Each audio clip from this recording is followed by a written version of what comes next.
இங்கே 40 வகைரான்னு சொல்கிறாங்க. இப்போ முன்னாடி 32 வகைரா, அப்போ 40 வகைரா சேர்ந்து புதுசாக சேர்ந்து இருக்கிறாங்க. இப்போ இத்தனை வருஷம் ஆச்சு, வளர வேணாமா, நீங்கள் வேற வளர்ந்துட்டாங்க. 40 சேர்ந்து போய் சீமான் வீடு முற்றுகை. 2009 இனப்படுகொலை நடந்துகிட்டு இருக்கிறப்ப துரோகம் செஞ்ச கருணாநிதி வீட்டுக்கு எதிராக எத்தனை பேர் முற்றுகையிட்டீங்க? இன்றைக்கு வெளியான அந்த ஆயுத பயிற்சி புகைப்படங்கள் எல்லாமே ரொம்ப புதுசாக இருக்கு. எனக்கு என்ன கேள்வி அப்படின்னா, தலைவரோட அனுமதி இல்லாமல் இப்படிப்பட்ட நவீன ஆயுதங்களை அவர் கையில் கொடுத்து பயிற்சி கொடுப்பாங்களா? அப்போ சந்திச்சிருக்கிறான்னு தானே இதுக்கும் பொருள் ஆகுது. அண்ணாதுரையை கொலை செய்தது கருணாநிதி. நான் நாளைக்கு போய் புகார் கொடுக்குறேன், எடுக்கிறீங்களா, செய்தி போடுறீங்களா சன் டிவியில்? அவதூறு வழக்கு வரும்னு இல்லை, நான் சொல்கிறேங்க அவதூறு. நீ என்ன அவதூறுன்றீங்கன்னா கதை விட்டுட்டு இருக்கிறீங்க. உங்களுக்கு மட்டும் எல்லாத்துக்கும் ஆதாரத்தோட கொண்டு வந்து நீட்டணும், இல்லைன்னா நீங்கள் புகார் கொடுத்துன்னு உட்காந்துருப்பீங்க. நாங்கள் எழுச்சி வாயனுங்களா சொல்லுங்கள். அண்ணாதுரையை கொலை செய்தது கருணாநிதி. நெற்றிக்கண் பார்வையாளர்களுக்கு ராவணா சார்பாக ஒரு வேண்டுகோள். தம்பி, இந்த நெற்றிக்கண் என்ற புதிய வலையொலியை வந்து தொடங்கியிருக்கிறார். ஏற்கனவே இருந்த வலையொலி முடக்கப்பட்டது. அது என்னென்னலாம் நடந்ததுன்னு உங்களுக்கு தெரியும். இப்படியான நெருக்கடிக்குள்ளாக இருந்து தொடர்ச்சியாக இதை நடத்திட்டு இருக்கிறது பெரிய சிரமம்னு எல்லாருக்குமே தெரியும். தம்பி ஒரு முன்முயற்சியோட இன்னும் ஒரு பல ஆதாரங்களோடு பேசக்கூடிய மகிழன் வந்து நெற்றிக்கண்ணை தொடங்கியிருக்கிறார் ஊடகத்தை. இந்த புதிய நெற்றிக்கண் வலைத்தளத்தை கட்டாயம் எல்லோரும் சப்ஸ்கிரைபர் பண்ணுறதோடு நிற்காதீங்க. உங்களுடைய நண்பர்கள் 10 பேருக்கு 20 பேருக்கு நீங்கள் பரிந்துரை பண்ணிக்கிட்டே இருங்க. அந்த நண்பர்கள் ஒரு 100 பேராக மாறுங்க. உங்களை போன்றவர்கள் தான் இப்படியான வலைத்தளத்தை வந்து தூக்கி நிறுத்த முடியும். இதுவே நமக்கு பலமாக இருக்கும். அதை மறந்துடாதீங்க. ஒவ்வொருத்தரும் குறைந்தது ஒரு 100 பேருக்கு இதை பரிந்துரை செய்துக்கிட்டே இருங்க. நெற்றிக்கண் ஆலமரமாக வளர வேண்டும். அது தமிழ் மக்களுக்கு ஒரு பெரிய பங்களிப்பை கொடுக்க வேண்டும் என்பதுதான் என்னுடைய விருப்பமும். தயவுசெய்து எல்லோரும் பகிருங்கள், பாருங்கள், தொடர்ச்சியான ஆதரவை தெரியுங்கள். ராவணா சார்பாக ஒரு வேண்டுகோள் வைக்கிறேன். நன்றி, வணக்கம். நன்றி. நெற்றிக்கண் வலையொலி உறவுகளுக்கு வணக்கம். இன்றைய அரசியல் உரையாடலில் நாம் சந்திக்க போகும் விருந்தினர் மூத்த பத்திரிகையாளர், ஊடகவியலாளர் அண்ணன் ஏகலைவன் அவர்கள். வாருங்கள், அவருடன் பேசலாம். அண்ணே வணக்கம். வணக்கம். வணக்கம். நல்லா இருக்கிறீங்களா? நேற்று மாலையில இருந்து ஒரு செய்தி ரொம்ப பரபரப்பா பேசப்படுது, நீங்களும் பார்த்துருப்பீங்க. திடீர்னு எங்கிருந்தோ ஒரு இயக்குனர் வெளியே வந்து, நான் தான் சீமானும் தேசிய தலைவரும் ஒன்னா இருக்கிற மாதிரி படத்தை எடிட் பண்ணி கொடுத்தேன், அது உண்மையான படமே கிடையாது அப்படின்னு சொல்றாரு. நீங்க இந்த செய்தியை எப்படி பாக்குறீங்க? முதல்ல பெருமளவில் திராவிடம் வந்து கலவரமாகி இருக்குது அப்படின்னு தான் நான் பார்க்குறேன். அதனுடைய வெளிப்பாடு தான் இது. அதாவது விவாதத்தில் தோற்கிறவன் வந்து அவதூறை கையில் எடுப்பான் அப்படின்ற மாதிரி இப்போ அவதூறுகளுக்கான ஆட்களை இழுத்துக்கிட்டு வந்து பண்ணிட்டு இருக்கிறது. திராவிட தமிழ் தேசிய யுத்தத்தில் சில கேள்விகளை சமீப காலமாக ஒரு சிறப்பு நேர்காணலில் சீமான் முன்வைக்கிறாரு. இது ராவணாவில் தான் வந்திருந்தது. அதை எடுத்து வச்சுக்கிட்டு இவங்க பெரிய அளவில் பதில் சொல்ல முடியாமல் திணறும்போது அதுக்கு அவதூறை எடுத்து மனிதர்களை கொச்சைப்படுத்தி விட்டால் அந்த அந்த பிரச்சனை வந்து பின்னுக்கு போயிடும், அவங்க சொன்ன கருத்து வந்து பின்னுக்கு போயிடும் அப்படின்றத பற்றியான ஒரு யுக்தி இது. இது காலங்காலமாக இது வந்து புதுசாக நீங்கள் எதனா செய்யறதுனா கூட நம்ம அதிர்ச்சியாக இருக்கும், ஐயோ இப்படி பண்ணிட்டாங்கன்னு. ஆளானப்பட்ட பெரியாருக்கே இவர்கள் இந்த மாதிரி அதிர்ச்சி வைத்தெல்லாம் கொடுத்தவங்க. ஆளானப்பட்ட பெரியாரே அவமானப்படுத்தி திருமணத்தை கொச்சைப்படுத்தி பேசியவர்கள் இவர்கள். ஆளானப்பட்ட பெரியாரியே வந்து இந்த திருமணத்தை மட்டும் இல்லை, அதை பிறகு நீ என்ன பண்ண போகிற வச்சுக்கிட்டுன்னு கேவலமாக பேசியவர்கள் இவர்கள். இந்த மாதிரி நிறைய காரணங்கள் வழிநெடுக்க அவங்களுக்கு இருக்குது. அதை அவங்க அந்த யுத்தியை தான் கையில் எடுப்பாங்க. ஏன்னா அவங்க எப்பவுமே கருத்தில் ரீதியாக வலுவானவர்கள் கிடையாது. இல்லாத ஒன்றை கற்பனையில் வச்சுக்கிட்டு இருக்குதுன்னு திராவிடம் ஒன்று பேசிகிட்டு இருக்கிறப்போ அதில் இல்லாத சில சாதனைகளை இருக்குன்னு ஸ்டிக்கர் ஒட்டிக்கிட்டே வரும்போது அது திடீர்னு ஒருத்தர் குறுக்கால வந்துட்டு அது என்ன ஸ்டிக்கர்னு எல்லாத்தையும் இழுத்து போலின்னு சொல்லிட்டு ஒரு இது பண்ணிட்டு போகிற மாதிரி, விளையாட்டாக அடித்து எட்டி வச்சுட்டு போகிற மாதிரின்றப்ப ஒரு இவ்வளோ பெரிய பிம்பம் பிரமாதமாக அப்படின்னு இவங்களே கட்டி வச்சுக்கிறதா சொல்ல வேண்டியது வந்து ஒரு நிமிஷத்தில் அடித்து உடச்சிட்டு போகிறானே அப்படின்ற ஒரு பெரிய ஆதங்கம் அதுக்குள்ளே இருக்கிற அரசியல். அதுதான் நம்ம பார்க்கணும். ரெண்டாவது, சீமானுடைய வளர்ச்சி இவருடைய உறக்கத்தை தினமும் கெடுத்துக்கிட்டு இருக்குது. தொடங்கினதுலேருந்து எவ்வளோ பொய் வழக்கு போட்டாச்சு, சிறைப்படுத்தி பார்த்தாச்சு, அவதூறுகளை வச்சு பார்த்தாச்சு, பெண்களை கொண்டு வந்து பேச வச்சு பார்த்தாச்சு. ஆனாலும் விடாத பேசி அடிச்சுக்கிட்டே இருக்க வந்து கடைசியாக இப்போ பெரியார்கிட்ட வந்து நிற்கும் போது அவங்களுக்கு பதட்டம் அதிகமாகுது.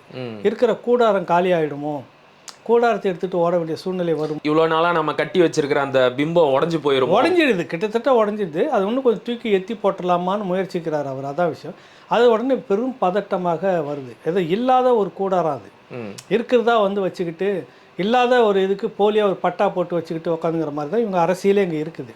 இந்த மண்ணுக்கு இந்த மக்களுக்குமான பங்களிப்பில் ஒரு இது இல்லை. செய்தார் வந்தார் பெரியார், செய்தார் வந்தார் பெரியார், செய்தார்னு பேசிக்கிட்டு இருக்கிறவங்களுடைய அதனுடைய அவுட்புட் என்ன இருக்குதுன்னு பார்த்தா ஒன்றும் இல்லை. இன்ன வரைக்கும் அதே 420 வேலைகள் தான் இருந்துக்கிட்டு இருக்குது. அப்போ அது வந்து கேள்விக்குள்ளாக்கப்படுது. உன்னுடைய சமூக நீதி எங்கே, சாதி ஒழிப்பு எங்கே, பெண்ணடிமை எங்கே, இது 3 இன்னைக்கு நடந்துக்கிட்டு இருக்குது. அப்போ நீங்கள் என்ன செய்தீங்கன்னு கேள்வி வரும்போது அதுக்கான விமர்சனத்தை வைக்கணும். அதை விட்டுட்டு 15 ஆண்டுகள் கடந்து போயிடுச்சு, இப்போ வந்து அந்த ஃபோட்டோஷாப் நான் தான் செய்தேன் அப்படின்னு சொல்கிறாருன்னா அதனுடைய நோக்கம் என்னவா இருக்கும்? இப்போ ஏன் திடீர்னு வந்து இதை பேசணும்? சீமானை வந்து தனி மனித ஒழுக்கங்களை வந்து கொச்சைப்படுத்துவ நபரை பலகீனப்படுத்திட்டோம்னா அவர் பேசக்கூடிய விடயங்களும் பலகீனமாக போகணும். இவங்க ஒரு எத்திக்கு வச்சுருக்கிறாங்க. ஆனால் அதெல்லாம் உடச்சிக்கிட்டு தான் அவங்க திராவிடமே வந்திருக்குது. ஒரு பெண்ணு மனு கொடுக்க போகிற பெண்ணை வந்து என்ன பண்ணாருன்னு ஒரு மந்திரி இது வருது வீடியோ. கூட்டு வச்சு மந்திரி பதவியும் கொடுத்து வச்சு அழகு பார்க்குற கூட்டமாக இருந்திருக்கிறது. கண்டிப்பாக பொருந்தா திருமணம் இவர்களே பேசி கேவலப்படுத்தி பெரியாரை கொச்சு கொடுத்தியாக பேசிவிட்டு இவர்களே தந்தைன்னு கொம்போடக்கூடிய ஒரு எத்திக்கு இவங்ககிட்ட இருக்குல்ல, அந்த மாதிரி நினச்சிக்கிட்டு இங்கே வர்றாங்க. என்ன காரணம்னா அந்த சீமானுடைய வளர்ச்சி பிரமாணம் தான் ஒரே நோக்கம். இதை தாண்டி ஒன்று. அடுத்தது நம்மளால் செய்ய முடியாத ஒன்றை இந்த சீமான் செய்து கொண்டிருக்கிறார். இதுதான் நீங்கள் பிரதானமாக பார்க்கணும். நாமும் இந்த ஈழ பிரச்சனையை இந்த வச்சு உருட்டிக்கிட்டு இருந்தோம். மனப்பூர்வமாக செய்யலை, ஆனால் ஏதோ உருட்டிக்கிட்டு இருந்தோம். மக்கள் நம்மளை நம்பவில்லை. இன்றைக்கி இவரை நம்பி இப்படி எல்லாம் லட்சக்கணக்கில் கூடிக்கிட்டு இருக்கிறாங்க. 10,000 கணக்கில் இளைஞர்கள் திரள்றாங்க. மாபெரும் மக்கள் கூட்டம் வருது. 36 லட்சம் வாக்குகளாக வருது. அப்படின்றப்ப அந்த ஆதங்கம் வயிற்றில் அடிச்சுக்கிறாங்க. வயிற்று எரிச்சல்னு சொல்கிறாங்கல்ல, அந்த எண்ணம் வந்துருச்சு அவங்களுக்கு. அப்போ நம்ம இது வரைக்கும் பேசிக்கிட்டு இருந்ததெல்லாம் பொய்யா அப்படின்ற ஒரு கேள்வி அங்கே வருது இல்லை. இப்போ மக்கள் நம்மளை நிராகரிக்கிறார்கள், அங்கே ஏற்கிறார்கள்ன்றப்ப ஏற்கக்கூடிய நபர் அந்த அரசியலை தடுக்கணும் இல்லை. எங்களை மாதிரி அந்த மாதிரியான ஒரு விஷயத்துக்குள்ளே இவங்க பண்ணக்கூடிய அரசியல் வெளிப்பாடு தான் இந்த ஃபோட்டோஷாப். இப்போ அவர் சொல்ல வர்றாரு, நடக்காத ஒன்றுக்காக வேண்டியது. அது பதிவாக தான் நினைக்கிறேன் முதல்ல. கரெக்டாக? ஆமாம். அப்போ சந்திப்பே நடக்கலை, ஆனால் அந்த போலியை வந்து செட்டப் பண்ணி கொடுத்தது நான் தான். இவர் அவரை சந்திக்கவே இல்லை. எப்படி சொல்கிறேன் என்றால், அவரை சந்தித்ததாக சொல்லப்படும் புகைப்படத்தை எடிட் செய்து கொடுத்தவன் என்கின்ற முறையில் அப்படின்னு ஒரு பதிவு. ஓகே, இதை தான் நீங்கள் சொல்ல வர. முதல்ல இதுக்கான காரணம் வெளிப்படையாக இது பல விஷயமும் பேசியாச்சு. ஞாபகத்துக்காக சொல்கிறேன். இதே கொளத்தூர் மணி அவர்கள் 10 நிமிடம் தான் சந்தித்திருக்கக்கூடிய வாய்ப்பு இருக்கிறது அப்படின்னு பேசினார். அதிக நேரம்லாம் எடுத்துக்கிட்டு ஒரு 10 நிமிடங்களுக்குள்ளாகத்தான் சந்தித்ததாக எனக்கு தகவல் அப்படின்ற மாதிரி பேசியிருக்கிறாரா இல்லையா? பேசியிருக்கிறார். இப்போ சமீபத்தில் கூட பேசியிருக்கிறார். வைகோ வந்து 2 நிமிடங்கள் தான் இருக்கும் அப்படின்னு ஒரு டைம் அழுது உறவினர் காரணம் சீமான் என்னை பற்றி தப்பாக பேசிட்டாங்க தம்பிகள், அதனால தான் அவர் இறந்துட்டாருன்னு ஒரு அபாண்ட பழி சுமத்தி ஒரு பிரச்சாரம் பண்ணிட்டு இருந்த அந்த காலகட்டத்தில் பிரபாகரனை 2 நிமிடம் தான் சந்தித்ததாக எனக்கு தகவல் சொன்னாரா இல்லையா? சொன்னார். சரி, இப்போ இந்த சகோதரர் வந்து ராஜ்குமாரா வந்துட்டு நடக்காத ஒன்றுன்னு போடுறாருல, இந்த 3 எது உண்மைன்னு ஒரு கேள்வி வருதா இல்லையா? நிச்சயமா வருது. எது உண்மை நீங்களே சொல்லுங்க. இப்போ கொளத்தூர் மணி பொய் சொல்கிறாரா, வைகோ பொய் சொல்கிறாரா, இல்லை ராஜ்குமார் பொய் சொல்கிறாரா? தெரியல. அதுதான் ஏன் வந்து இவங்க எல்லாரும் சேர்ந்து வேற மாதிரி பேசுறாங்க. ஒரே எதனா ஒரு பதிலை நீங்கள் தேர்ந்தெடுங்க. இல்ல, அவங்க சொல்றதெல்லாம் பொய் மாதிரி தான் தெரியுது என்றால் ஒரு பதிலை நீங்க ஒன்று ராஜ்குமார் சொல்றது சந்திப்பே நடக்கவில்லை அப்படின்னு சொல்லிட்டு இருந்தது தான் உண்மை அப்படிங்க.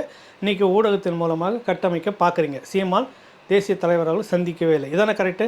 இதுதான் உண்மை எடுத்துப்போமா? ஓகே. அப்போ இவ்வளவு நாளும் கொளத்தூர் மணி வந்து 10 நிமிடம் சந்தித்திருக்கிறாருன்னு ஒரு பொய்யா பேசிட்டு வந்திருக்கிறது உண்மையா? ஆமா, அவர் போய் பேசினாரு அப்படிங்கிற மாதிரி இது ஆயிடுது. கொஞ்ச நேரத்துக்கு முன்னாடி நியூஸ் 18ல கொளத்தூர் மணியை போய் பேட்டி எடுக்கிறாங்க. அவர் சந்திக்கவே இல்லை அப்படின்னு எல்லாம் என்னால் சொல்ல முடியாது, பார்த்துருக்கிறதுக்கான வாய்ப்பு இருக்கு, ஆனால் அந்த புகைப்படத்தை பற்றி எனக்கு தெரியாது அப்படின்னு தான் மறுபடியும் சொல்கிறேன். இந்த புகைப்படம் கூட எங்கேயாவது ஒரு காலகட்டத்தில் ஒரு இடத்துல வச்சுட்டு இந்த புகைப்படமும் நானும் தேசிய தலைவரும் ஒன்றாக இருந்து எடுத்துக்கொண்டது அப்படின்னு சீமான் எதனா பேசியிருக்கிறாரா? இல்லை, இது வரைக்கும் பேசினது இல்லை. நாங்கள் ஆதாரத்தை கேட்கிறார்கள், இதோ ஆதாரம் எங்கேயாவது இதை இல்லை இல்லை. ஒரு நண்பர் அவர் விருப்பத்துக்காக வந்து பண்ணதா வெங்கடாச்சலமை ஒருத்தர் பேரை சொல்றாரு. அது அவர் அன்பளிப்பாக செங்கோட்டையன் அன்பளிப்புக்காக வந்து என்னிடம் கொடுத்து பண்ணார், நான் தான் பண்ணி கொடுத்தேன்னாரு. அவரு கொடுத்து கொண்டு போய் கொடுத்துருப்பார், அது மாட்டி வச்சுருந்தார். எல்லா படங்களும் வலைத்தளத்தில் வர மாதிரி அதுவும் வந்திருக்குது. அதுக்கு சீமான் எப்படி பொறுப்பாக முடியும் சொல்லுங்கள்? அதை வந்து எடுத்து வச்சுக்கிட்டு ஒரு பெரிய பிரதானமாக தமிழ்நாட்டில் இருக்கக்கூடிய மொத்த ஊடகமும் இதுதான் பிரச்சனைன்னு பண்ணுறப்ப இதை விட தேசிய பிரச்சனை இல்லையா? அண்ணா பல்கலைக்கழக மாணவியிடத்தில் ஏன் பேசாமல் போனீங்க? ஆமாம், உன்னுடைய ஆட்சியில் ஒரு சமூக சேவகர் குவாரி கொள்ளை அடிக்கிறது தடுக்கப்படணும்னு மனு கொடுத்தோம், லாரி அடித்து கொண்டு இருக்கிறாங்க. ஆமாம், இதே அரசியல் பின்னணியில் இருக்கக்கூடிய ஒரு பெரும் அதிமுகவில் பொறுப்பாளராக இருக்கிறார் அவர். கரெக்டாக? அதுக்கு எதிராக போகணுமா இல்லையா எத்தனை பேரும்? நிச்சயமா. அப்புறம் இந்த பக்கத்தில் வந்து எத்தனை சாதிய படுகொலை முந்தநாத்துக்கு முதல் நாள் ஒன்று காவலர் கூட்டும் போய் விட்டு ஒரு கழுத்தறுத்து கொலை நடந்திருக்கு. நிச்சயமா நடந்திருக்கு. காவல்துறை செய்யக்கூடிய வேலையாது, தமிழ்நாடு முதலமைச்சர் செய்யக்கூடிய வேலையாது, உன் கட்டுப்பாட்டில் ஒரு காவல்துறை இப்படியான வேலையில் செய்துட்டு இருக்கிறது தான் சட்டம் ஒழுங்கு காப்பாற்றுற வேலையாது. இப்படி தானே கேள்விகள் வந்து. நிச்சயமா நிச்சயமா. இதையெல்லாம் மடம் மாற்றுறதுக்கு நீங்கள் எதை எடுக்கிறீங்க? சீமான கையில எடுக்கிறாங்க. அதுதான் விஷயம். உங்களுக்கு என்னன்னா அந்த அரசின் மீது மக்களுக்கு நம்பிக்கை குறைஞ்சிக்கிட்டே வருது. ம். இது எப்படியாவது நமக்கு கிடைச்சிருக்கிற இந்த வாய்ப்பை தவற விட்டக்கூடாது, இது ஒன்று நீடிக்கணும்னு இந்த திராவிட ஒட்டுணிகளுக்கு வந்து ஒரு பெரிய பொறுப்பு இருக்கிறது. விழுந்து விழுந்து விழுந்து பண்ணுறாங்க.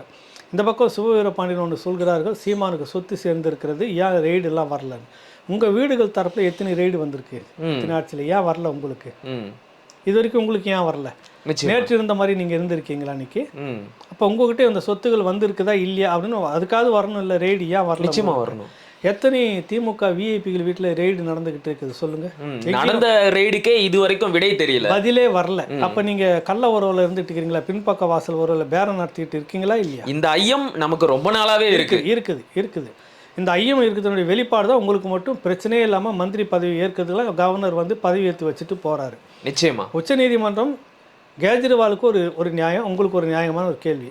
அமைச்சர் பதவி இருப்பதால் பெயில் கொடுக்கலன்னு மறுத்துக்கிட்டே இருந்துட்டு அமைச்சர் பதவி ரிசைன் பண்ணிட்ட பிற்பாடு இப்போது நாங்கள் ரிசைன் பண்ணிட்டோம், அவர் மந்திரியா இல்லை, சாட்சி இதை கலைக்க மாட்டார்னு பெயில் வாங்கிட்டு அடுத்த ஒரு நாள் இடைவெளியில் நீங்கள் மந்திரி பதவி ஏற்று வைக்கிறதுக்கு ஆளுநர் எப்படி சந்திக்கிறார் அப்படின்றப்பவே ஒரு சந்தேகம் வருதா இல்லையா? நிச்சயமா அவர் சம்மதிக்கிறார், சந்தேகம் வந்துடுச்சு.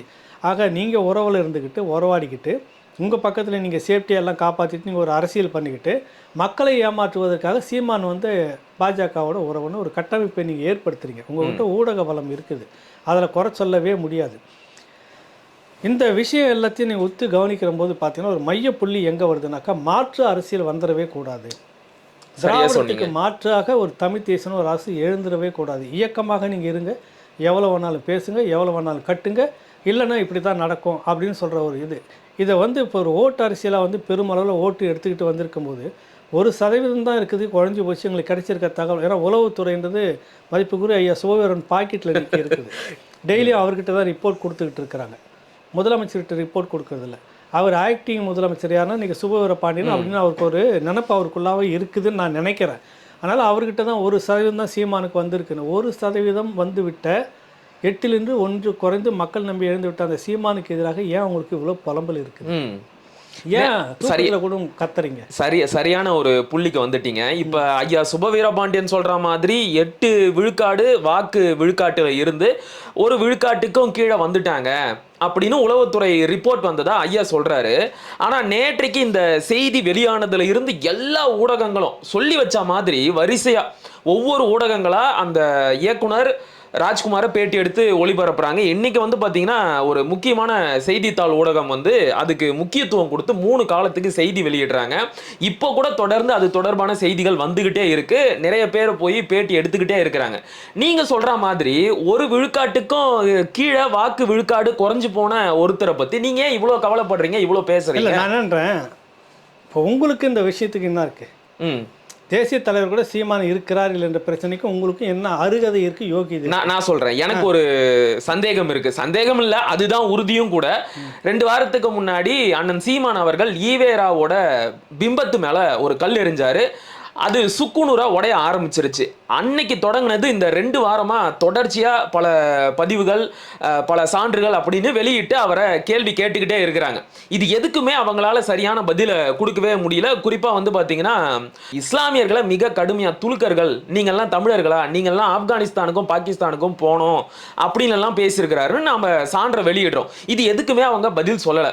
இப்படியே போனா இருக்கிற கொஞ்ச நெஞ்சமும் மிஞ்சாதுன்னு சொல்லி இதை டைவர்ட் பண்ணணும், இதுக்கு மேலையும் இவங்க ஈவேராவை பத்தி பேசக்கூடாது அப்படிங்கிறதுக்காகத்தான் இந்த விஷயத்தை கொண்டு வந்து பேசுறாங்களோ. அது எப்படி இதை பத்தி பேசாம விட்டுருவாங்க? இது வந்து ஒரு பெரிய சின்ன இது வந்து இப்போ சீமான அந்த புகைப்படம் அவர் எங்கே நான் தானே எடுத்து காட்டிட்டு அவர் சுத்தினதில்லை, நீங்கள் எடுத்துக்கிட்டு வரீங்க. சொல்லக்கூடிய காரணங்கள் 3 காரணத்தை சொன்னால் அது 3மே பொருந்தாத இருக்குது. இதுக்கு நாட்டில் பெரிய பிரச்சனையாக எல்லா ஊடகத்தையும் வச்சு சீமானுக்காக இது எழுத வைக்கிறீங்க. இதில் 1% கூட அண்ணா பல்கலைக்கழக மாணவிக்கு போகல, இந்த கொலைக்கு போகல, மற்றதுக்கு போகல, நிறைய பிரச்சனைக்கு போகல.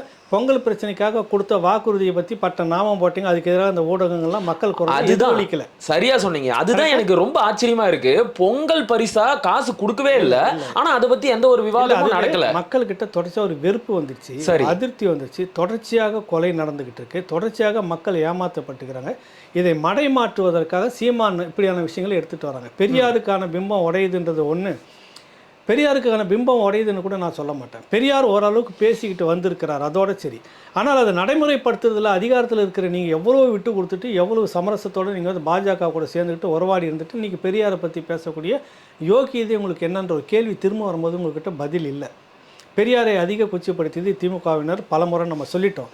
இப்போ இந்த படத்தால் உங்களுக்கு என்ன வந்துச்சு? இப்படியே வச்சுக்கோ, பொய்யின்னு கூட வச்சுக்கோங்க. போகவே இல்லை, அதான் உங்களுடைய அவர் வந்து போகவே இல்லை, பார்க்கவே இல்லை. அது போகாத ஒருத்தர், பார்க்காத ஒருத்தர் பொய்யை சொல்லிக்கிட்டே பேசி பேசி இந்த கட்டமைப்பை கட்டி இந்த அளவுக்கு கொண்டு வந்து ஒரு பெரும் திரளாக இதை தான் அங்கே விரும்பிட்டு இருந்தாங்க. ஒரு பிரச்சனை, பொது பிரச்சனை உங்களுக்கு பாதிக்கும் போது கூட ஒரு 5000 பேர் கூடி பேசி நின்று ஒரு போராட்டத்தை பண்ணுறதுக்கு, ஒரு எதிர்ப்பு தெரிவிக்கிறது, கருத்து சொல்லக்கூடிய கட்டமைப்பு இங்கே இல்லை. செதற வச்சுட்டு இருக்கிறாங்க. நீங்கள் இத்தனை வருஷமாக கட்டமைக்கலை. ஆனால் அந்த மண்ணுக்காக மக்களுக்காக நீங்கள் ஒரு மாதிரி இந்த மாதிரி பேசுனதில் இந்த மாதிரி கூப்பாடு போட்டதும் இல்லை. சீமானுக்கு ஒன்று கும்பலாக எல்லாம் வரீங்களா? இந்த கட்டுப்பாடு வந்து சீமானுக்கு பெருகிக்கிட்டே இருக்குதுன்றதை உடைக்கணும். நாம்பள மாதிரியே பேசிட்டு கை விட்டுட்டு போகணும். ஓகே, சரி.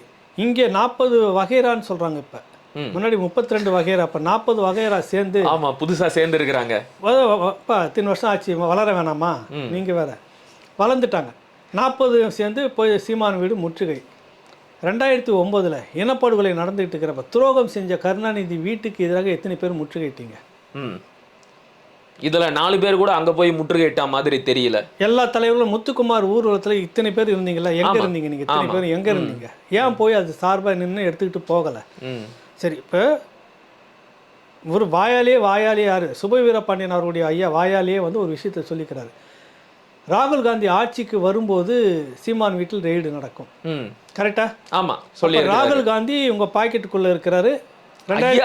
ஐயா கிட்ட தான் வந்து உளவுத்துறை இருக்கு, ராகுல் காந்தி இருக்கிறாரு உங்கள் பாக்கெட்டில் இருக்கிற. 2009 சொக்கத்தங்க சோனியான்றது நீங்கள் தான் வச்சு உருட்டிக்கிட்டு இருந்தீங்க.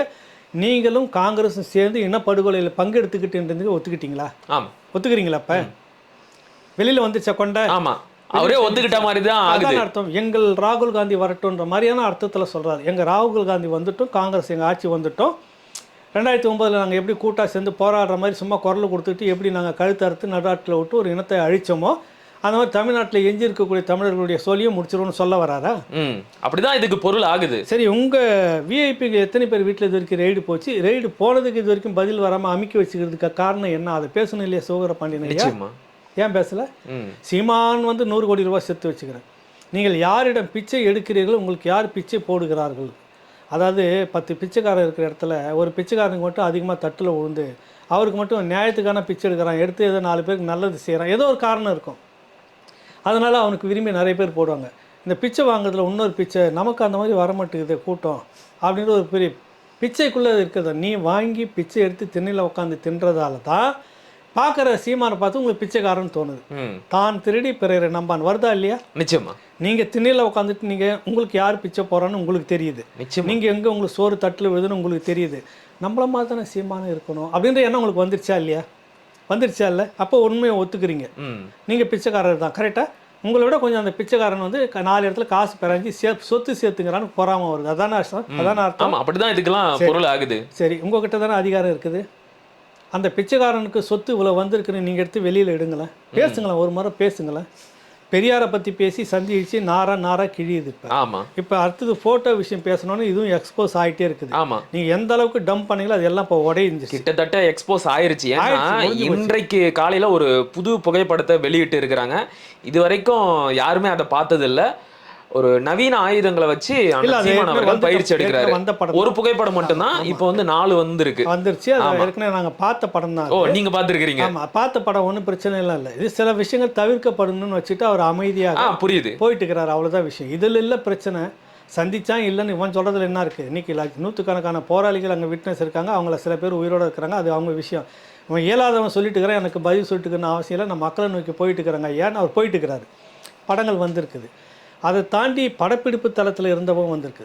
போராளிகள் சந்திச்சுட்டு இருக்கிற படங்களும் வந்திருக்கு. அவருக்கு அங்கே பாதுகாப்பாக இருந்ததும் வந்திருக்கு. எல்லாம் நீங்களே வெளியிட்ட ஒரு குரல் பதிவும் இருக்குது. அது இல்லாமல் ஒரு போராளி முக்கிய தளபதியாக இருந்தவருடைய லெப்டினண்டாக இருந்தவங்க அது விளக்கமாக இருந்ததில் பிசிறு இல்லாமல் சரளமாக வந்துட்டு இருக்கு. என்னென்ன நடந்துன்னு வந்திருக்குது. கரெக்டாக? ஆமாம், வந்திருக்கு. இவ்வளவு வந்திருக்குது இல்லை?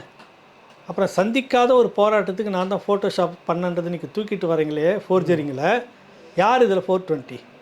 இவங்க தான் 420. சீமானா நீங்களா? அவங்க தான். போகவே இல்லை நீங்கள். அவ்வளோ படங்கள் வந்திருக்கு, களத்துலேருந்து வந்துருச்சு, கரெக்டாக? ஆமாம். இப்போ சந்திக்கவே இல்லை சீமான் அவர்கள் அப்படின்றீங்க. 10 நிமிஷம் சந்திச்சு தான் ஒருத்தர் ஒத்துக்கிட்டாரு. நீ இல்லவே இல்லைன்னு சொல்கிறீங்க. இதுக்கு வந்து இவ்வளோ முக்கியத்துவம் கொடுத்து பிரச்சாரம் பண்ணுறதுடைய நோக்கம் என்ன?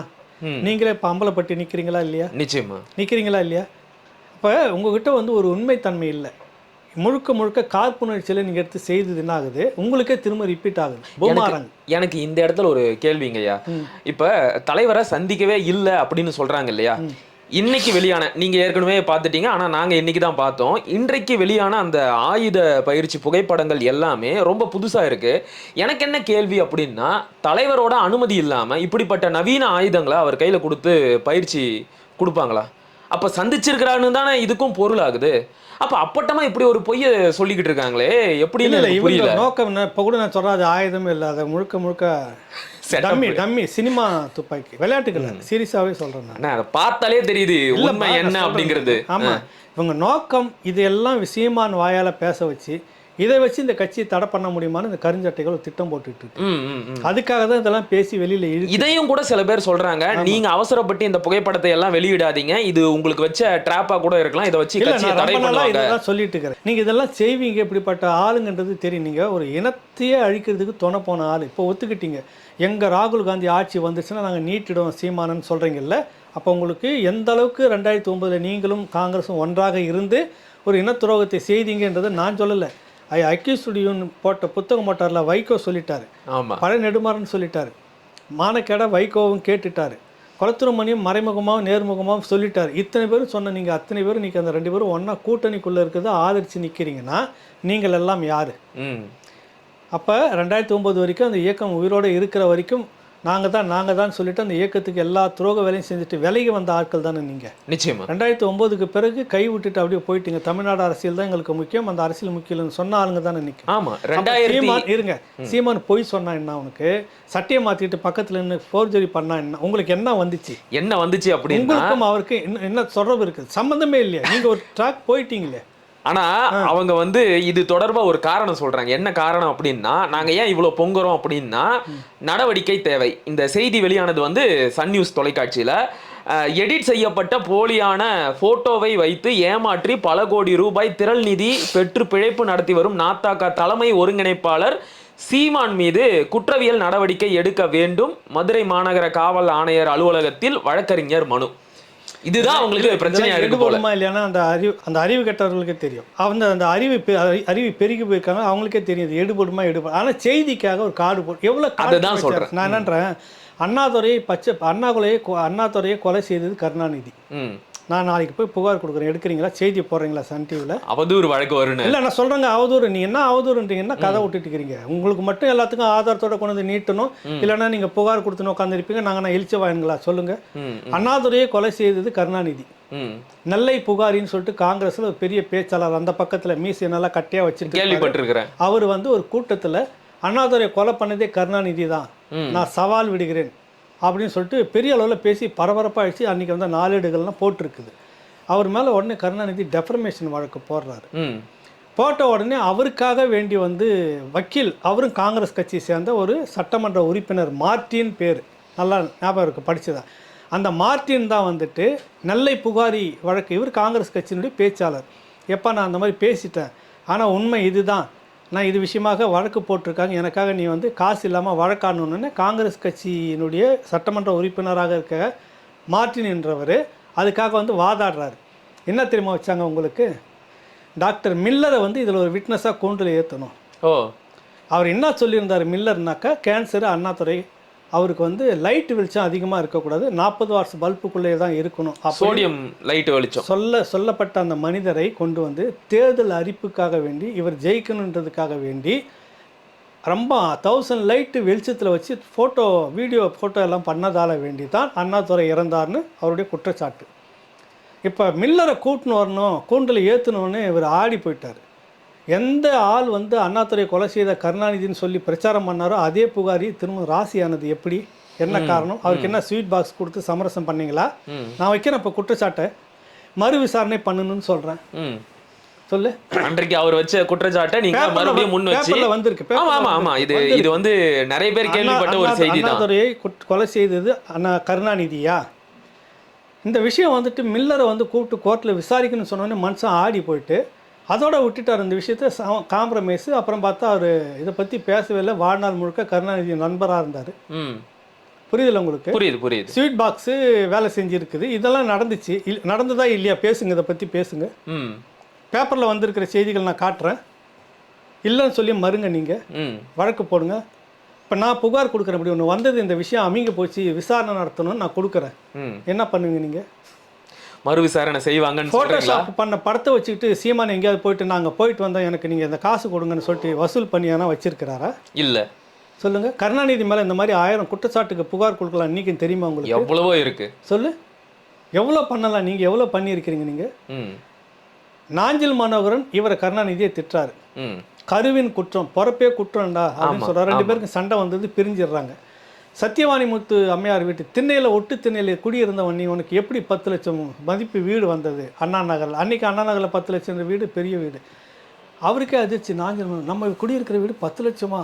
அந்த காலகட்டத்தில் அது 2.5 லட்சமே 3 லட்சமே தான் வேலை அந்த காலத்தில். இப்போ வந்து கோடியில் போயிடுச்சு. கருணாநிதி 10 லட்ச ரூபா தர தயாரா? நான் அந்த வீட்டை ஒப்படைக்கிறேன்னு ஒன்று உடன்பிறப்பே நிதியை அனுப்புங்கள். அந்த மந்திரக்கோள், அவர் மந்திரக்கோள்னு சொல்லுவாங்க மனோகரன், அந்த வீட்டை எப்படியும் வாங்கணும் அப்படின்னு சொல்லிட்டு வாங்கி டெய்லி நிதி வர்றதை போட்டுக்கிட்டே இருந்தார். 10 லட்சம் தாண்டிடுச்சு. கடைசியாக பார்த்தா அவரும் இவரும் ஒரே மேடையில் நின்று இவரை போல் அவர் இருக்குமா, அவரை போல் இவர் இருக்குமா, 2 பேரும் பேச காசு அனுப்பணும்லாம் மறந்துட்டு விசில் அடிச்சு நின்றான். காசு அதான் இல்லை, அது என்ன ஆச்சு? அந்த காசு கணக்கு எழுதுன்னு நான் புகார் கொடுக்குறேன். பேசுவோம். நடந்துச்சா இல்லையா? இவ்வளோ இருக்கா? எவ்வளோ இருக்குது தம்பி. ஏன்னா சீமான் வந்து இந்த படம் போட்டுட்டு நானும் தலைவர் ஒன்றா இருக்கிறேன், இந்த படத்தை போட்டு ஊர் ஊராக போயிட்டு எங்கன்னா போயிட்டு நிதி கேம்ப் வச்சு இந்த படத்தை காமிச்சு வசூல் பண்ணி மோசடி பண்ணாரா? இல்லை, அந்த படத்தை காட்டி எதுவுமே அவர் கேட்டதே கிடையாது. அந்த வழக்கு எப்படி பொருந்தும்? அது எப்படி ஒரு ஊடகம் வெளிச்சத்து ஊடகம்? இந்த புகாரை கொடுத்தவர் ஒரு வழக்கறிஞரா? சொல்லு. கருணாநிதிக்கு இவ்வளோ விஷயம் சொல்கிறேன், நீ கார்டு போட இந்த மாதிரி ஒரு பத்திரிக்கையாளர் சொல்லியிருக்கிறாருன்னு கார்டு போட சன் டிவியில் போடுறீங்களா?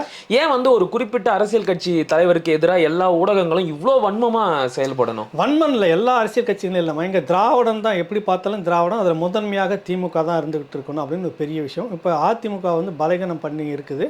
அது ஒரு தமிழர் கட்சிக்கு இன்றைக்கி தமிழர் கைக்கு வந்திருக்குது. அதுக்குள்ளே ஏகப்பட்ட பிரச்சனை பண்ணி உடச்சி விட்டதெல்லாம் இருக்குது. நம்மளே வந்து சுயமாக நின்று நம்மளே ஆளணும்னு ஒரு பெரும் ஆசை இவங்களுக்கு. இதில் மண்ணள்ளி போடக்கூடிய செய்யக்கூடிய ஒரே ஒரு ஆள் யாருனாக்கா சீமான் தான். புரியுதில்ல? சாப்பிட்ற தட்டில் மண்ணள்ளி போடுற மாதிரி அவங்க சாப்பாட்டில் இருக்கிற ஓட்டில் கை வைக்கிறார்ல, முழுக்க அவங்க கிட்ட தானே இருந்தது. 8% எங்கேருந்து வந்திருக்கோம்? அவங்க கிட்ட இருந்து தான். எல்லாம் துரோகத்தை சொல்லி பண்ண அரசியல் தான் சீமான் பண்ணுது. இப்போ எடுத்துகிட்டு உடனே இந்த 8-15 மார்ச்னா என்ன ஆகும்? அங்கே சோத்துக்கு லாட்டி அடிப்பில்ல. இதுதான் உங்களுக்கு பதட்டம்.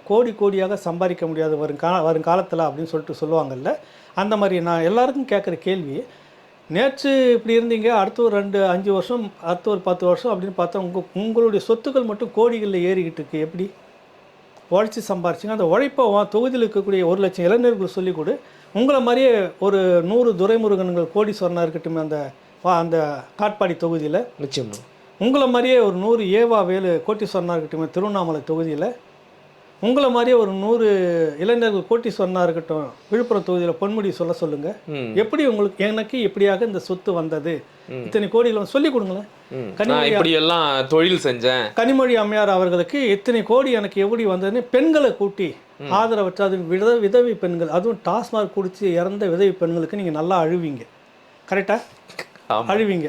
அந்த அந்த அந்த விதவைகள்லாம் கூப்பிட்டு அழுவாதீங்க இனிமேல் யாரும். எனக்கு எப்படி இத்தனை லட்சம் கோடி நான் சேர்த்துருக்குறேனோ அந்த மாதிரி நீங்களும் சேர்க்கலாம். அந்த யுத்தியை சொல்லிக் கொடுங்க, உழைக்கிற யுத்தியை சொல்லிக் கொடுங்க. அப்போ இதெல்லாம் உடையுது. சீமான் தொடர்ச்சியாக பேசணும். சீமானுக்கு 100 கோடி சொத்து எப்படி வந்து எடுத்து விடு வெளியில், பேசு வெளியில். அது வந்துடுச்சுன்னா பதிலுக்கு வரும்ல. இப்போ பெரியாரை இழுக்க போய் எல்லாம் உதப்பட்டுட்டு இருக்குது. இந்த படத்தை எடுத்து போட்டு இது இப்போ உதப்பட்டுக்கிட்டு இருக்குது. நாளைக்கு சீமானுடைய சொத்துன்னு எடுத்து போடுங்க. ஒரு சொத்து பட்டியல் வந்துச்சு, படித்து நான் மயக்கமாயிட்டேன். நானும் படிச்சிருக்கிறேன். என்னன்னு கேட்டேன். இன்ன வரைக்கும் ஒரு ஒத்த கேமரா வாங்கி கொடுக்குறது கூட துப்பு இல்லை உங்களுக்கு. இவ்வளோ சொத்து வச்சுன்னு இருக்கீங்க. இப்படியே கேட்டுட்டீங்களா? கேட்டோம். என்னய்யா நீங்கள் இவ்வளோ சொத்து வச்சுக்கிறீங்க, ஒரு ஒத்த கேமரா வாங்கி கொடுத்து உதவி பண்ணுறது கூட இல்லை. எனக்கு வேணாம், நிறைய யூடியூபரில் இருக்காங்களே உதவி பண்ணல, அந்த பக்கத்தில் எல்லாம் பண்ணிட்டு இருக்கிறாங்கன்னு. ஐயா, அந்த சொத்து உண்மையிலே நான் மறந்துட்டேன். அதை கண்டுபிடிச்சி கொண்டு வந்தீங்கன்னா பாதி உங்களுக்கு எழுதுறேன், பாதி எங்களுக்கு. கொஞ்சம் வெளியில் போட்டு விடுங்க தயவுசெய்து, எங்கெங்கே சொத்து இருக்கு வந்து இந்த சொத்துலாம் எனக்கு மறந்து போச்சு, வந்துச்சுன்னா என்கிட்ட கொடுத்துருங்க, நான் பாதி உங்களுக்கு கொடுத்துட்றேன்னு. இப்போ அந்த மாதிரி 100 கோடி சொத்தை வந்து ஆதாரத்தோடு ஆதாரம் இல்லாத குற்றச்சாட்டை வச்சிருக்கிறார் சுவீரபாண்டியன் புகார் கொடுக்குறான். அவதூறு பரப்பிட்டாரு, அவதூறு பரப்பிட்டு இருக்கிறாரு. ஆதாரம் இருக்குன்னு நீ கோர்ட்டுக்கு கொண்டுட்டு வா, இருந்தால் வெளியில் வரட்டும். அந்த ஆதாரம் வந்தால் இன்னும் நல்லா இருக்கும். இவருக்கு 100 கோடி சொத்து இருக்குன்னா உங்களுக்குலாம் எத்தனை கோடி சொத்து இருக்கணும்? கரெக்டா? நிச்சயம் மக்கள் தெரிஞ்சுக்குவாங்களே. கண்டிப்பா, சரியா சொன்னீங்க. சீமானுக்கிட்ட 100 கோடி சொத்து, சீமானுக்கிட்டே 100 கோடி சொத்து வந்துச்சுன்னா இவங்களாம் எத்தனை ஆயிரம் கோடி சொத்து வச்சிருக்காங்க? ஆட்சி அதிகாரத்தில் இருக்கிற நீங்களாம் எவ்வளவு சம்பாதிச்சிருப்பீங்க? ஒரு அதிகாரமும் இல்லை, ஒரு இதுவும் இல்லை. இதில் சொல்கிறாரு, பிச்சை எங்கே எடுக்கிறீங்கன்னு தெரியும், உங்களுக்கு யார் பிச்சை போடுகிறார் என்று தெரியும், நான் பிச்சை எடுத்துக்கொண்டதெல்லாம் இப்படி, அதனால் என்னை மையம் வச்சு நான் மற்றவங்களுக்கு எப்படி பிச்சை போடுவாங்க எனக்கு அப்படின்னு தெரிஞ்சுக்கிட்டு நான் சீமானுக்கு ஒப்பிடுறேன்னு சொல்லுவார். புரியல? நான் எப்படி பிச்சை எடுக்கிறேனோ, எனக்கு எப்படி பிச்சை உழுதோ, எனக்கு யார் கொடுக்குறாங்களோ அப்படின்னு நான் நினச்சி மற்றவங்கள பார்க்குறேன் சீமானை. அந்த லெவலில் உங்கள் அரசியல் போயிட்டு இருக்குது, ரொம்ப அசிங்கமாக இருக்குது. தயவுசெய்து வெளியில் சுத்தாதீங்க. சரிங்க, இது தொடர்பாக இறுதி கேள்வி என்ன அப்படின்னா, நாளை மறுநாள் 22ஆம் தேதி நீங்கள் சொன்ன மாதிரி 40 அமைப்புகள் ஒன்றா சேர்ந்து அண்ணன் சீமானோட வீட்டை முற்றுகையிட போகிறாங்களாம். எதுக்காக அப்படின்னா, பெரியாரை பற்றி ஆதாரம் இல்லாமல் போலி குற்றச்சாட்டுகளை முன்வைத்ததற்காக அப்படிங்கிறாங்க. எனக்கு இதில் முதல் கேள்வி என்ன அப்படின்னா, எதுக்காக நீங்கள் அவருடைய வீட்டை முற்றுகையிடுறீங்க? ஒரு அரசியல் கட்சி தலைவர் அரசியலாக பேசியிருக்காரு, கட வேண்டும் அப்படின்னு இந்த அரசு விரும்புது. அந்த அரசு தான் எல்லாரும் தூண்டி விடுது. மக்கள்கிட்ட தனக்கு ஒரு பேர் அவநம்பிக்கை இந்த அரசு மேலே வந்துடுச்சு, நிர்வகிக்க முடியல சரியா. தினசரி கொலை விழுந்துகிட்டு இருக்குது, கனிமாவில் கொலை கட்டுப்பாடு இல்லாமல் நடந்துகிட்டு இருக்குது. ஏன்னு கேட்க முடியல, கேட்குறவங்க எல்லாம் போட்டு தள்ளிட்டு இருக்கிறான். இந்த பக்கம் பெண்களுக்கு பாதுகாப்பு நடந்துகிட்டு இருக்குது. அவன் எதையுமே இல்லை, மக்கள் நிர்வாகத்தையும் சரியில்லை. கொடுத்த வாக்குறுதியில் வந்து பேப்பரில் ஒட்டி ஸ்டிக்கர் ஒட்டி அனுப்பிச்சிட்டு இருக்கிறோம். இது எல்லாம் பெரிய வெறுப்பாக இருக்குது. இப்போ எப்படி பிழைக்க நடத்துது? அடுத்தது இந்த அரசு சீர்கெட்டு போச்சு, இந்த அரசு டிஸ்மிஸ் பண்ணிட்டாங்கன்னா இந்துத்துவ அரசு எங்களை ஸ்பெத்தியாக டிஸ்மிஸ் பண்ணிடுச்சு அப்படின்னு நீங்கள் ஒரு அரசியல் பண்ணி திரும்ப ஜெயிச்சு உங்களுடைய வாரிசை வந்து மன்னராக்கிறதுக்கு திட்டம் போட்டுட்டு இருக்கிறீங்க. இதனுடைய பின்னணியில் நடப்பதாக நான் சந்தேகப்படுறேன். தான் நோக்கம். இந்த அரசை, திமுக அரசை மத்திய அரசு வந்து கலைக்கணும், சட்டம் ஒழுங்கு சரியில்லைன்ற விஷயத்தை வெளியில் எடுக்கணும். புரியுதில்ல? இது ஒரு விஷயத்தை வச்சு அதை சாதிச்சிட முடியுமா? சாதிக்கலான்னு இவங்க பார்க்குறாங்க. அதுக்காக தன்னுடைய எடுபடிகள் எல்லாம் வச்சுக்கிட்டு இந்த 40 பேர் உனக்கு இன்னும் அவ்வளோ சமூக அக்கறை. அண்ணா பல்கலைக்கழக மாணவிக்கு நீங்கள் போய் பெண்ணுரிமையை பேசக்கூடியவங்க தானே இதில் எல்லாருமே கிட்டத்தட்ட. ஆமாம் ஆமாம் ஆமாம். அங்கே போய் போராட்டம் எப்பயாவது நடத்திருக்கீங்களா? எங்கே போனீங்க? யாருமே இது வரைக்கும் எந்த போராட்டமும் நடத்தல. கேட்டால் அதுக்கு சொல்கிறாரு, வந்து சொல்லுவார், சட்டப்படி காவல்துறை வழக்கு பதிவு செய்து கைது செய்திருக்கிறது, இதுவும் சட்டப்படி வழக்கு போட்டு எல்லாம் பண்ணிட்டு தான் நல்ல வார்த்தை வருது, 70 வழக்கு கொடுத்தாயில நல்லா வருது உங்களுக்கு, இதுவும் போட்டு முடிச்சாச்சு, கோர்ட் ப்ராசஸுக்குள்ளே இனிமேல் போக போகுது. இதில் என்னத்துக்கு திரும்ப போராட்டம் பண்ணுறீங்க? 40 அமைப்பு எதுக்கு கூடுறீங்க? அதுலேயும் நல்லா பாருங்கயா, தொடர்ச்சியாக வந்து அந்த ஒரு குற்றச்சாட்டை மட்டும்தான் இவங்க கேள்வி எழுப்புறாங்களே தவிர மற்ற விஷயங்களை பற்றி இவங்க வாயை திறக்க மாட்டேங்கிறாங்க. என்னையா உங்கள் ஐயா வந்து இஸ்லாமியர்களை துலுக்கர்கள்னு சொல்லியிருக்கிறாரு, இப்படியெல்லாம் மோசமாக பேசியிருக்கிறாரு, அதை பற்றி உங்களுடைய கருத்து என்ன அப்படின்னு கேட்டால் வாயை திறக்க மாட்டேங்கிறாங்க. அந்த இடத்துக்குலாம் வரவே மாட்டேங்கிறாங்க. வந்து சோத்துக்கும் சேலைக்கும் இவங்க வந்து சோத்துக்கு சேலைக்கு காசுக்கும் தான் முக்கியத்துவம் கொடுக்குறாங்க. ஆமாம், திமுக ஜெயிக்க வச்சுட்டாங்களாம். அது அந்த ஆத்திரத்தில் ஈவரா எழுதுறாரு, அவளை கண்ணீர் துளி பசங்கள்னு சொல்லிட்டு திமுக எழுதி முடிச்சுட்டு இந்த மக்களை, ஒடுக்கப்பட்ட மக்களை சொல்கிறப்ப, ஏன்னா நிறைய தாழ்த்தப்பட்ட மக்கள் தான் ஓட்டு போட்டதாக இப்போ பேசப்பட்டது.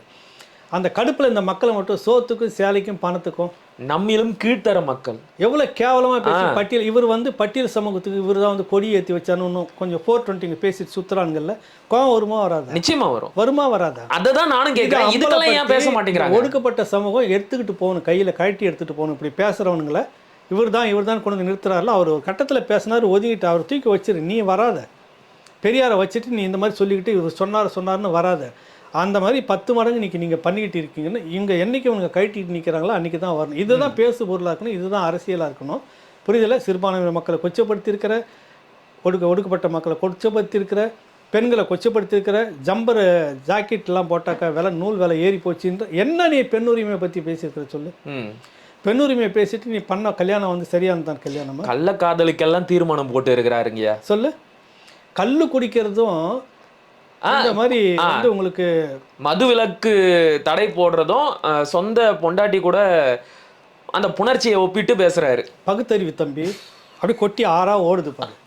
பகுத்தறிவு பகலவன் பேசுகிற வார்த்தையாது. நறுக்கா 4 வார்த்தை கேட்டார் சீமான், ராவணன் இதில் தான் கேட்டார். தென்னை மரம் கல் இறக்கக்கூடாது, எப்போ வந்து கல் இறக்காதீங்கன்னா முடிஞ்சு போச்சு. ஓனர் காயாக வரட்டும் அதுவாக வரட்டும்னு சொல்லிட்டுன்னு மரத்தெல்லாம் வெட்டிட்டேன்னா ஏன்டா தலையில் பொடுகு பிடிச்சிச்சுன்னா மொட்டை அடிக்கணும் கழுத்து அறுத்திப்பியா நீன்னு கேட்டார்ல உங்கள் பகுத்தறிவு இந்த லட்சியத்தில் இது வந்து உங்களுக்கு தாங்க முடியல. சுருக்குன்னு எல்லாம் கேட்குறாங்கல்ல. பகுத்தறிவு எப்படி ஓடுது பாரு. மது குடிக்க வேணான்னு சொல்கிறதும் பொண்டாட்டிக்கிட்ட படுக்க வேணான்றது ரெண்டும் ஒன்று தான். பகுத்தறிவு பகலவன் இதெல்லாம் இப்போ கேட்டோம்னா அவனுக்கு சுருக்குன்னு கோவம் வருது. எல்லாமே ஃபோர்ஜரி. இன்னொருத்தர் எழுதுந்து காப்பி பேஸ்ட்டு. அதேதான். முத்துக்குமரப்பன் சொல்லிட்டு அமெரிக்காவில் பேராசிரியராக இருக்கார், விஞ்ஞானியாக சயின்டிஸ்ட்டு பேராசிரியர். அவர் வந்து ஆதாரத்தோடு எடுத்து போட்டு இந்த புக்கை டிரான்ஸ்லேட் பண்ணி தான் பெண் ஏன் அடிமையானாலும் இந்த கோஸ்டிங்கை ஸ்டிக்கர் ஒட்டிட்டு பேசினுக்கிறாங்கன்னு போட்டு விட்டார். அதை பற்றி விவாதிக்கலாம் வான்னா ஒருத்தனும் வரமாட்டிருக்கான். அவர் ரெடியாக இன்ன வரைக்கும் காத்துக்கிட்டு இருக்கிறார். கிருஷ்ணா முத்துக்குமரப்பன் சொல்லிட்டு பேராசிரியர். வாங்க அதை விவாதிப்போம்னா ஒருத்தங்க கூட இந்த பக்கம் எட்டி பார்க்க. மேரேஜ் அண்ட் மோரல்ஸ் அப்படிங்கிற புத்தகத்தோட மொழிபெயர்ப்பு தான் இந்த புத்தகம். ஆமாம் வந்துருச்சு. இப்படி எல்லாத்தையுமே ஸ்டிக்கர் பேஸ்ட் அதாவது காப்பி பேஸ்ட் பண்ணிவிட்டு இதில் ஸ்டிக்கர் வேறு ஒட்டிக்குது. இன்னொரு ப்ராடக்ட் வந்து இவர் தான் சொல்லிட்டு இன்னும் எத்தனை காலத்துக்கு ஓட்டு இதெல்லாம் வந்தார் ஒருத்தர். ஒரே காலில் எட்டி வச்சுட்டு போயிட்டே இருந்தார். இது உங்களுக்கு தாங்க முடியல. உடனே சீமானுக்கு எதிராக இந்த 40 பேர்களும் இதுக்கு முன்னாடி எந்தெந்த பிரச்சனைக்கு நீங்கள் போராட போனீங்க மக்கள்கிட்ட நான் பொது விவாதத்தை வைங்க. பொது விவாதத்தை ஃபோட்டோ விஷயம் ஒட்டியாச்சு.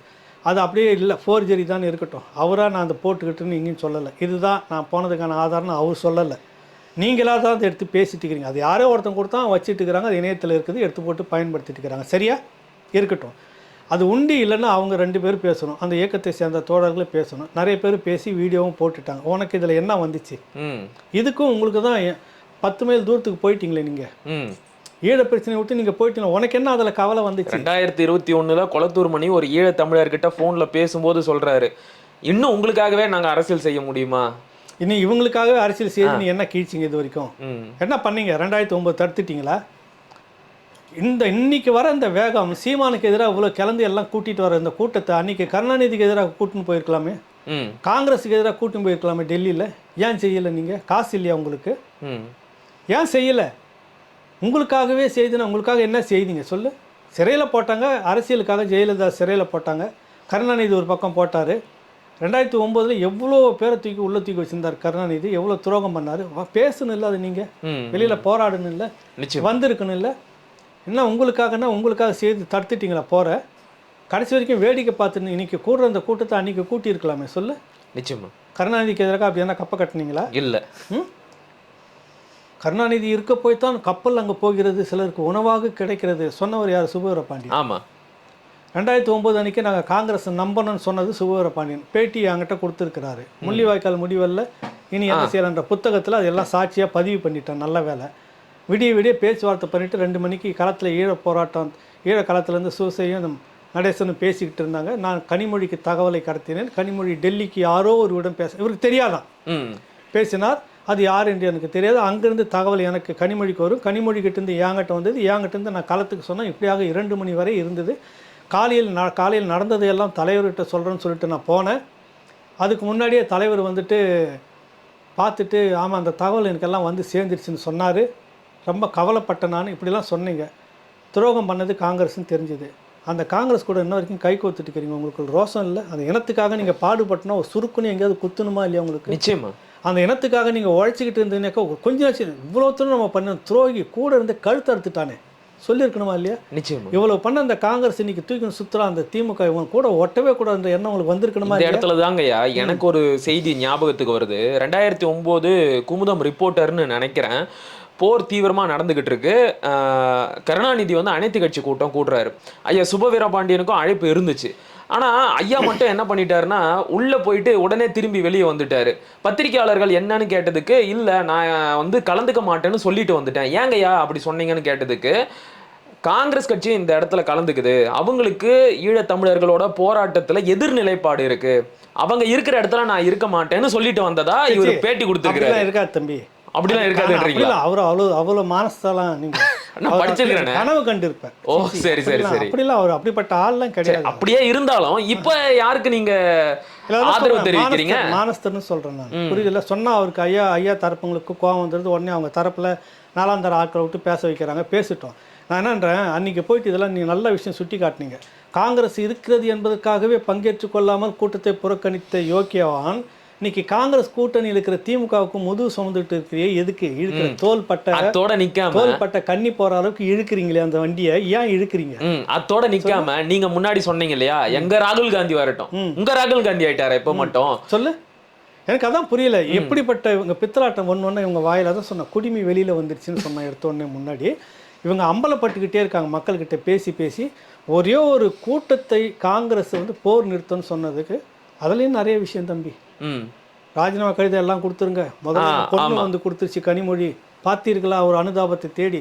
அப்புறம் பார்த்தீங்கன்னா ஒரு பதிலும் சொல்ல கிடப்பிலே போட்டுட்டேன். ராஜினாமா பண்ணிட்டு இருந்தால் காங்கிரஸ் வீழ்ந்திருக்கும், நாங்கள் இல்லை என்றால் பாமக வந்து ஆதரிச்சிருக்குன்னு அன்றைக்கி சொன்னீங்க கதை. ஏதோ அரசியல் பேசுனீங்க சரின்னு, ஒரு கூட்டத்தை புறக்கணிச்சிங்க. காங்கிரஸ் இருக்குதால நான் பங்கெடுத்துக்க மாட்டேன்னு. இன்றைக்கி காங்கிரஸ் இருக்க திமுகவுக்கு எவ்வளோ பல்லக்கு தூக்குற, எவ்வளோ செக்கு மாடா நீ உழைச்சி இழுத்துட்டு இருக்கிற திமுகவை. அதுதான் சொன்ன, இந்த 2 துரோகிகளும் 2009 செய்தது இப்போ எக்ஸ்போஸ் பண்ணிட்டு இருக்கிறாரு ஐயா சுபவர பாண்டியன். அதற்காக அவர் இருக்கிற திசையை நோக்கி நம்ம ஒரு கும்பிடு போடணும். உண்மையிலே நல்ல மனுஷன், பேசி பேசி நீ இப்படியே எல்லாத்தையும் அம்பலத்தில் இழுத்து விட்டுனுரு. இந்த இளைய தலைமுறைக்கு இன்னும் பல விஷயங்களை போய் சேரும். அதனால் அவருடைய பாதம் தொட்டு நான் வணங்குகிறேன். துரோகிகளை தொடர்ந்து அம்பலப்படுத்துவதற்கு உறுதுணையாக இருக்கக்கூடிய ஐயா சுபவர பாண்டியன் அவர்களை அவர் திசையை நோக்கி நான் திரும்ப கும்பிட்டுக்கிறேன். சிறப்புங்கய்யா. இது தொடர்பாக நிறைய விஷயங்களை தகுந்த சான்றுகளோட எங்ககிட்ட பகிர்ந்துக்கிட்டீங்க. மிக்க மகிழ்ச்சி. நன்றி. நன்றி, வணக்கம்.